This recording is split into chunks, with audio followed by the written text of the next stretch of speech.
Hola, hola chicos de octavo, espero que se encuentren todos muy bien en sus casas. Hoy día vamos a realizar nuestra clase hablando sobre los géneros literarios en general y también ahondando en lo que habíamos visto que era la epopeya, ¿ya? Primero que todo, el objetivo de aprendizaje del día de hoy es leer y comprender fragmentos de epopeya considerando sus características y el contexto en el que se enmarcan. Ojo con esto. Yo había recibido algunas dudas vía mail, ¿ya? Algunas digo porque fueron no más de dos o tres, pero si es que alguien más tiene dudas, muy importante que vaya viendo el video y que escuche lo siguiente. Respecto a las epopeyas, chicos, las epopeyas no son los textos que ustedes acostumbran a leer, porque son más bien textos como les decía anteriormente, épicos, ya textos basados en realidades muy antiguas, para las cuales ustedes tienen que abrir mucho su mente y poder tratar de ponerse en el lugar de estos textos. Además, contienen un vocabulario más complejo. Respecto a esto mismo, comprender que ya estamos en octavo año básico, que la complejidad de los textos va a ir subiendo cada vez más, a un punto que después van a tocarles textos súper ambiguos y ustedes siempre tienen que tratar de comprenderlos. ¿De qué manera? Para esto hay diversas estrategias. Si es necesario, vayamos destacando los textos, tengamos siempre un diccionario a mano para poder ir buscando el vocabulario de aquello que no vamos comprendiendo. Detengámonos las veces que sean necesarios, si tenemos que devolvernos en un texto, lo vamos a ir haciendo, ¿ya? Y lo más importante es ir poniendo harta atención, estar ojalá en un lugar silencioso, concentrados al 100%, expandir nuestra mente para ir imaginando lo que nos van relatando, ¿cierto? Y como les dije anteriormente, no sacamos nada con leer un texto si no vamos a entender. Si no estamos entendiendo una parte, no sacamos nada con seguir avanzando. Entonces, súper importante, si no entendemos, tratar de conseguir otra opinión, leerle el texto a otra persona que quizás sí lo pueda entender y comentarlo en conjunto es súper buena estrategia, ir subrayando, destacando, ir buscando también las preguntas dentro del texto, enumerando, ya podemos ir marcando los numeritos de las preguntas dentro del texto, etcétera.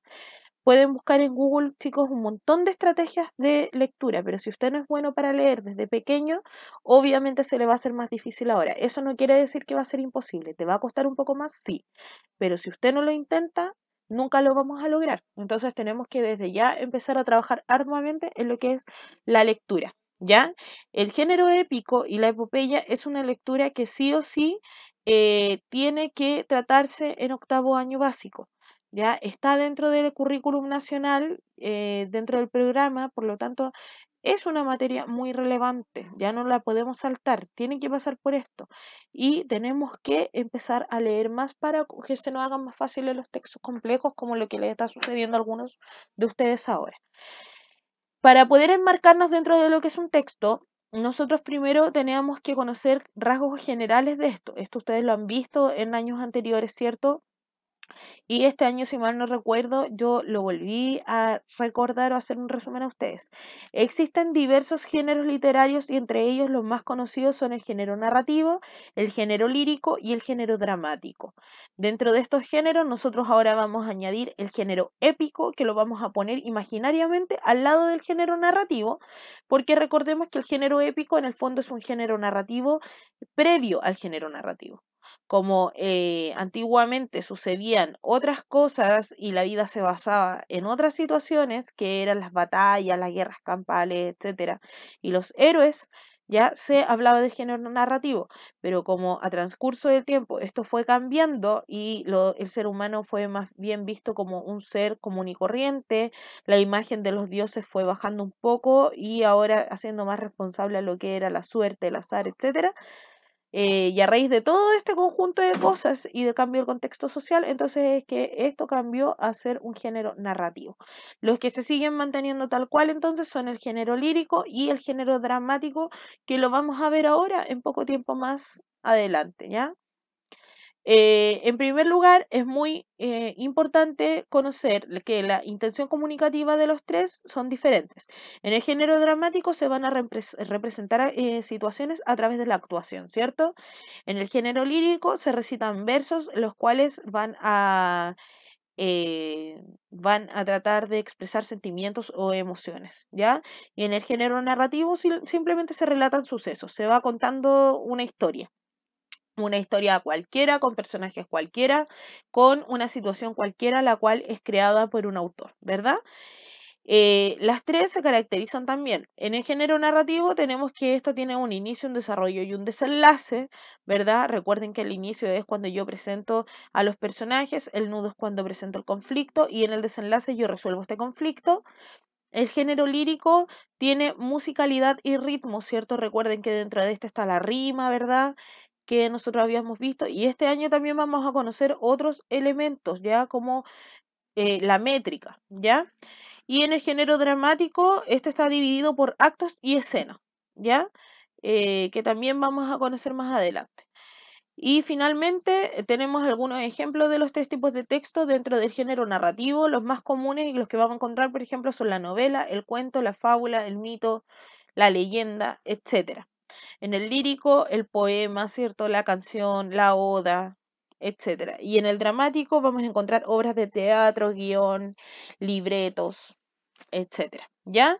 Entonces estamos súper claros. Chicos, recuerden que el video lo pueden pausar cuantas veces quieran para poder, si quieren ir tomando apunte de esto, lo pueden ir haciendo ya. O si quieren volver a escuchar lo que les menciono. Dentro del mundo narrativo tenemos también diferentes elementos que van a ir participando, ya sea dentro del género, como les dije, dentro del género narrativo, dentro del género lírico y el género dramático, solamente que adoptan formas y nombres distintos, ¿ya? En el género narrativo vamos a encontrar primero que todo un narrador. Este narrador es la persona que relata la historia, es un ser ficticio, por lo tanto es una persona que no se ve, solamente se puede escuchar, oír en nuestra mente a medida que vayamos leyendo, porque es la persona que nos cuenta la historia, ¿ya?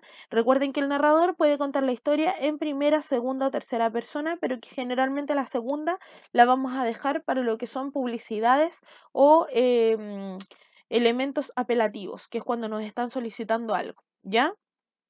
Entonces, normalmente nos vamos a encontrar con narradores en primera persona, que sería el propio protagonista, o en tercera persona, que es cuando el narrador nos está contando la historia de otra persona. Y ahí es donde entra el narrador externo, ¿cierto? Que puede ser el narrador testigo, etcétera. Ya eso lo tienen anotado en su cuaderno. Para no alargarme tanto, entonces, tenemos también los personajes que son los que van participando dentro de la historia y van realizando acciones que hacen que esta historia avance, ¿cierto? Está el espacio, que es el lugar donde se van desarrollando los diferentes acontecimientos. Estos lugares pueden ser un espacio físico, ¿cierto? Como un bosque, un castillo, un país determinado, una ciudad, etcétera. Tenemos también el tiempo, que es el momento en el que transcurrió la historia, ¿verdad? Que puede estar determinado en un siglo, en un año preciso. eh, y si es que no las menciona el narrador o los personajes, nosotros nos vamos a dar cuenta del espacio y del tiempo a través de los hechos que van realizando los personajes, de las formas de vestir, de las formas de hablar y de las distintas pistas que nos va entregando el relato. Y tenemos los acontecimientos que son los que llevan a cabo los personajes, ¿cierto? Que van construyendo la trama y el argumento del mundo narrado, ¿ya? O sea, son las cosas que van a ir sucediendo dentro del relato. Género épico o narrativo, ¿ya? Acá es cuando yo les decía que teníamos una línea súper delgada entre el género épico y el género narrativo. Primero que todo, para entender la diferencia, porque yo recién les di un resumen del género narrativo, aunque ustedes ya lo conocen desde pequeñitos, siempre se les han contado cuentos y siempre desde primero básico se van ya conociendo las características del género narrativo. Bueno, el género épico entonces, o el género narrativo es un género literario, ambos, ¿ya? Donde el narrador va contando acciones reales o ficticias de unos personajes e introduce sus palabras. Perfecto. En ambos sucede lo mismo, solamente que ambos se tratan de cosas distintas. Primero que todo, y antes de poder introducirnos más a lo que era el género épico, específicamente a la epopeya, vamos a ver dos tipos de escritura, ¿ya? Yo la otra vez les hablaba de los versos largos, ¿se acuerdan? Y les había comentado un poco de la prosa. Ahora les quise poner aquí el ejemplo entre lo que es una prosa y lo que es un verso, ¿ya? Esto lo vamos a ver a continuación. La prosa entonces es la forma natural de escribir, donde se cuenta un hecho de formas diferentes, pero es cuando se escribe toda la línea hacia el lado. Por ejemplo, sigan el mouse. todo este cuadrado, todo este fragmento de texto que está aquí en este cuadrado, que comienza donde empieza el cuadrado y termina donde termina el cuadrado, es prosa. ¿Por qué se llama prosa? Porque, como les decía, al ser la forma natural de escribir, ¿cierto? Ocupa la línea completa.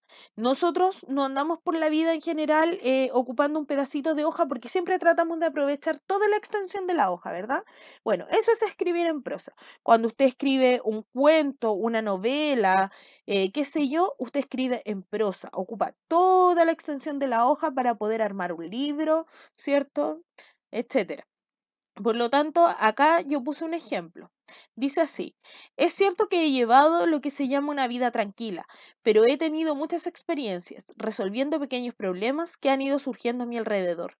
Algunos verdaderamente ingeniosos, pero de nada serviría contárselos, ya que son cosas de poca importancia y no les interesarían. Como por ejemplo, ¿quién cortó las mallas de la bolsa de la señora Jones? Bueno, acá como ustedes pueden ver, más allá de la temática del relato, lo que yo les quería mostrar es que para poder escribir este fragmento de relato, bueno, esto es un relato largo de una historia que saqué del libro, se ocupó la hoja entera, ¿ya? Y solamente esta tuvo término al tener un punto final, ¿cierto? Como en este caso, o porque se acababa la hoja y como no había más espacio para seguir escribiendo, se continúa abajo. Esa es la señal para seguir continuando abajo. Se acaba la hoja y continúa abajo. Es más que nada la estructura en la que nosotros vamos escribiendo. Ya cuando utilizamos toda la hoja y escribimos todo el texto de corrido hacia el lado, es porque es prosa, ¿ya? Súper importante que lo sepan. En cambio, chicos, el verso es cuando nosotros tenemos una forma de composición que al ser rítmica, o sea, al llevar ritmo, nosotros tenemos que irla escribiendo en versos, ¿ya? Como dice ahí, en unidades limitadas por pausas. O sea, la pausa, para poder generar una pausa en el verso que nosotros queremos hacer una rima, tenemos que acortar el texto mucho antes, ¿ya? Nosotros si siguiéramos hacia el lado, no habría forma de que el lector entienda dónde se quiso hacer la pausa, ¿ya? Entonces, para que no se vea desordenado y para que se entienda el ritmo de este poema, ¿cierto? Y la rima que yo quería dar a conocer, es necesario hacer yo mismo la pausa. Por lo tanto, no ocupo toda la hoja, ¿ya? Yo voy cortando el texto donde yo quiero hacer la rima, donde yo quiero hacer esa pausa. Como a continuación, vamos a suponer que este cuadrado no es solamente este cuadrado y que continúa hasta acá al final. Aunque hubiese continuado hasta acá al final, el texto iba sí o sí a estar escrito solamente en este pedacito. ¿Por qué? Porque se tuvo que cortar cada línea para hacer la pausa exacta donde yo quiero que se note la rima y siempre, perdón, continúo abajo. Entonces dice lo siguiente. Podrá nublarse el sol eternamente, podrá secarse en un instante el mar, podrá romperse el eje de la tierra como un débil cristal. Si se dan cuenta, en esta primera estrofa que yo les acabo de leer, pude darme cuenta que existían rimas a través de las pausas que yo realicé. Y yo me di cuenta que habían pausas gracias a que la persona que escribió esto ya los escribió en verso, o sea, acortó la línea y continuó abajo. Terminó donde terminaba la rima, ¿cierto? Continuó abajo para seguir con la siguiente rima y así yo me pude dar cuenta que este poema tenía rimas, ¿verdad? Aquí después les mencionan sobre el número de sílabas y el esquema acentual, etcétera.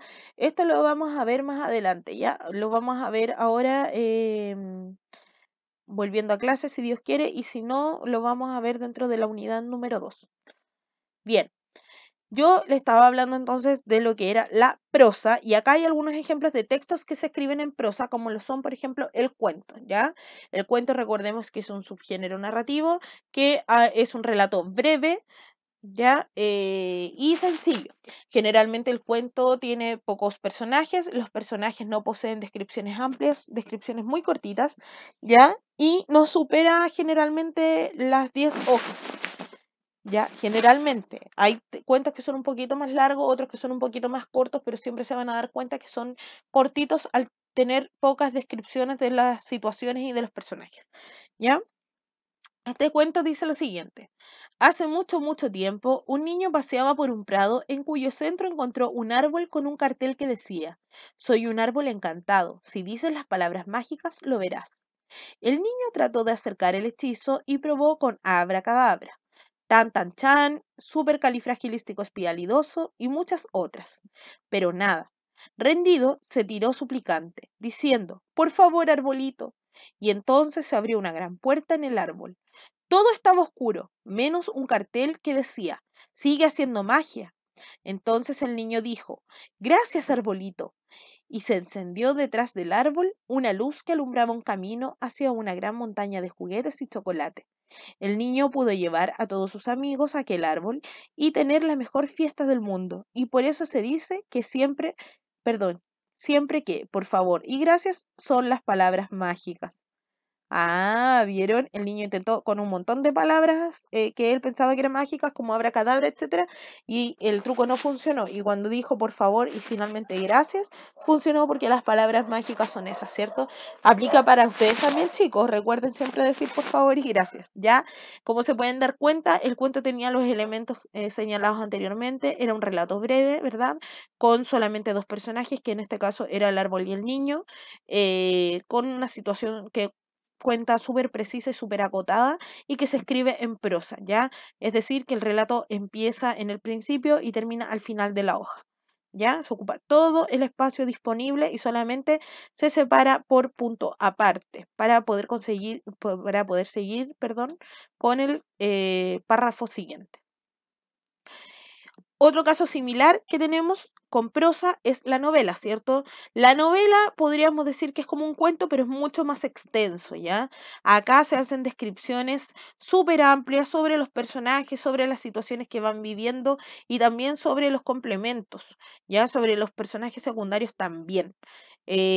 Por ejemplo, acá yo les puse las imágenes de algunas de las novelas conocidas por ustedes, que son El Principito, Mi Planta Naranja Lima, que lo estaban leyendo. Espero que lo hayan leído, aunque no vaya a haber pruebas, chicos, porque en verdad es un libro demasiado, demasiado bello, que deja bastante de aprendizaje para la vida, ¿ya? Mi Planta Naranja Lima, entonces, Matilda, Harry Potter, etcétera. Como pueden darse cuenta, Harry Potter, por ejemplo, que yo soy fan de Harry Potter y siempre he visto las películas, espero que ustedes igual, y si no lo han visto les cuento un poco, que Harry Potter es un niño mago, que es el protagonista, ¿cierto? Y que siempre está junto a sus amigos, que son Ron y Hermione, y van viviendo diversas aventuras. Sin embargo, a pesar de que aquí el único protagonista es Harry, también se cuenta mucho sobre la historia de vida de los personajes secundarios, ¿cierto? Cómo lo son Luna, y se muestra bastante sobre Luna, sobre su papá, sobre la mamá de Ron, los hermanos de Ron. Se cuenta un poco, casi nada, sí, pero un poco de los papás de Hermione, ¿verdad?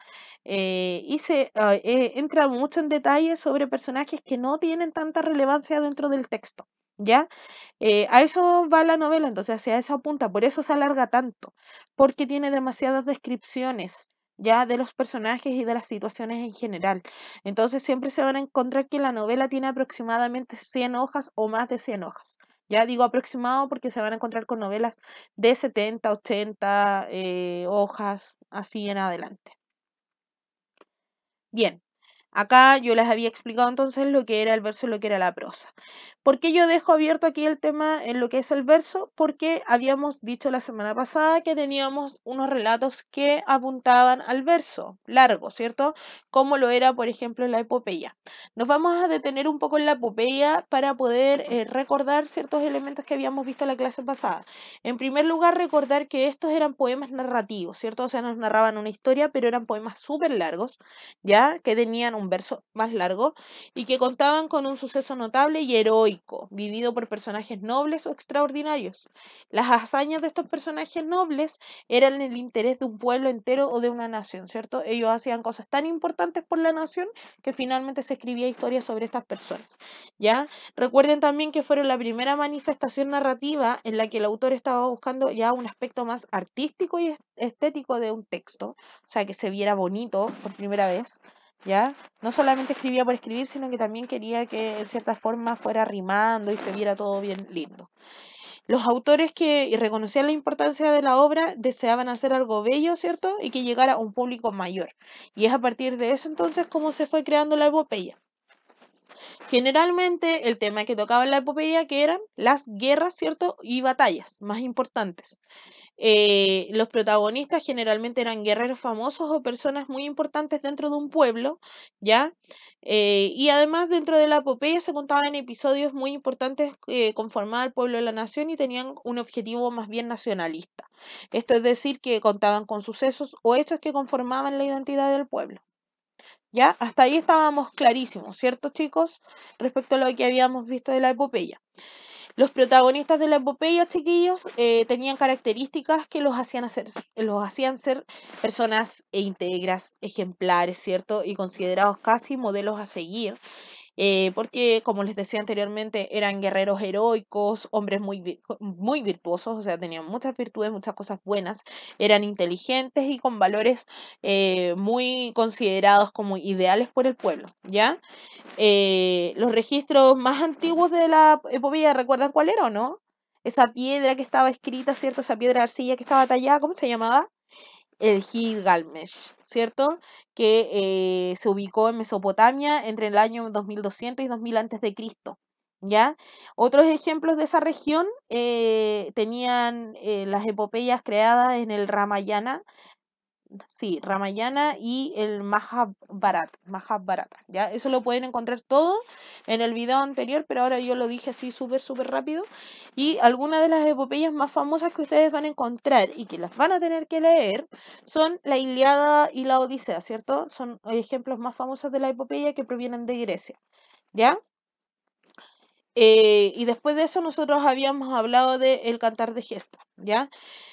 Antes de eso, recuerden que la epopeya tenía la estructura en cantos o también se llaman rapsodias. Eso no lo habíamos comentado en la clase pasada, ¿ya? Cada canto tiene un inicio y un fin delimitado y se narran en jornadas o actividades que culminan con el retiro de los personajes a descansar. ¿Ya, chicos? Continuamos entonces. Acá simplemente hay un poco de todo lo que yo había dicho anteriormente. Recordemos entonces que la epopeya es un texto que se escribe a modo de versos, ¿ya? Eso es súper importante. Esto no está escrito en prosa, ¿ya?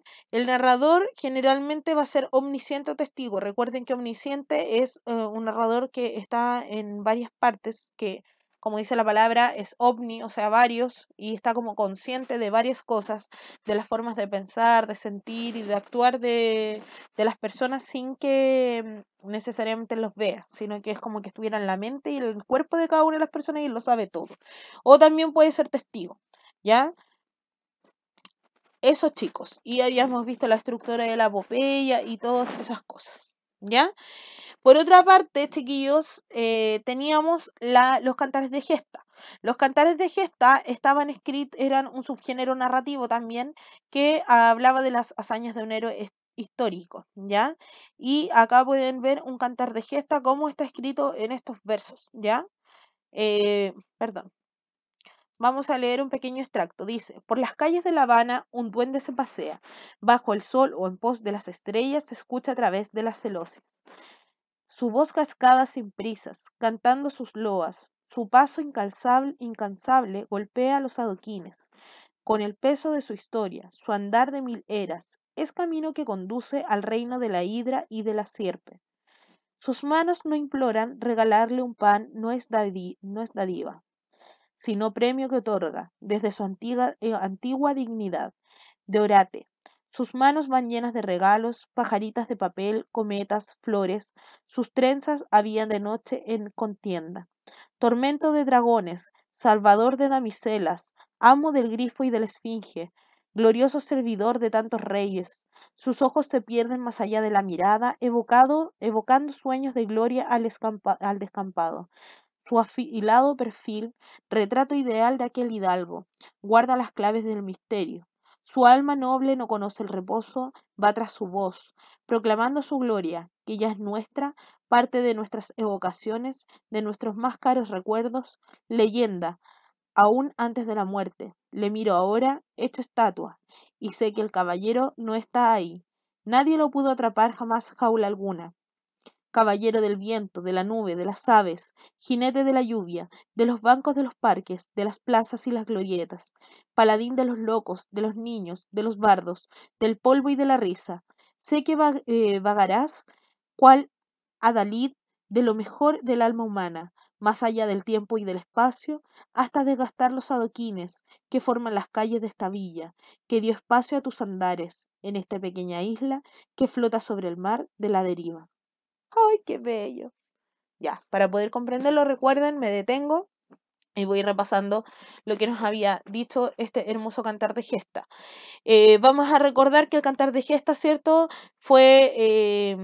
Comenzó en la Edad Media y eran poemas épicos, ¿verdad? Que tenían un carácter popular y anónimo, que se desarrollaban en el mundo feudal de las cruzadas, ¿ya? Generalmente predomina el realismo y la historicidad, carácter que es más legendario dentro de los cantares de gesta franceses, ¿ya? El lenguaje del cantar de gestas, chiquillos, como se pueden dar cuenta, tiene un carácter más bien coloquial.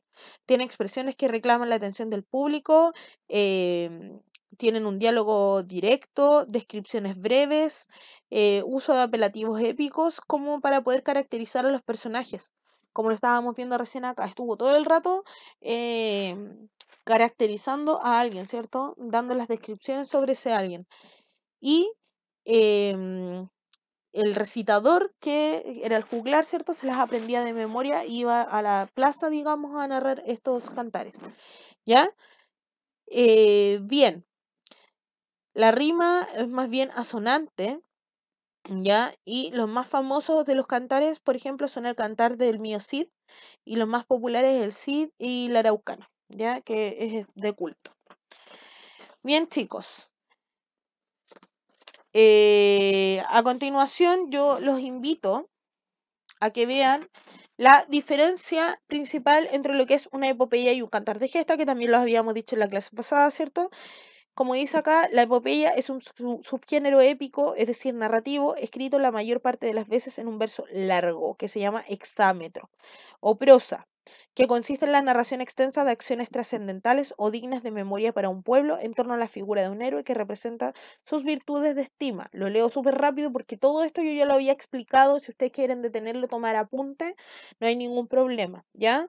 El cantar de gesta, por otra parte, es el nombre dado a una epopeya escrita en la Edad Media, ¿ya? Es lo mismo, es la misma epopeya, solamente que está escrita en otra época, recuerden, y que narraba las hazañas de un héroe que representa las virtudes de un pueblo, pero que esta era más bien melódica, ¿ya?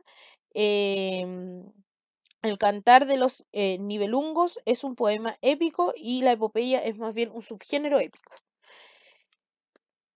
Chicos, los dejo invitadísimos a que vean la segunda parte de este video, que consiste más que nada en la explicación de una actividad que yo les voy a dejar respecto a lo que es la epopeya, porque tenemos que ya empezar a ejercitar la lectura con con este subgénero de la narración, ¿ok? Así que voy a dejar un segundo videito en YouTube para que hagamos una actividad en el libro de lenguaje, ¿ya?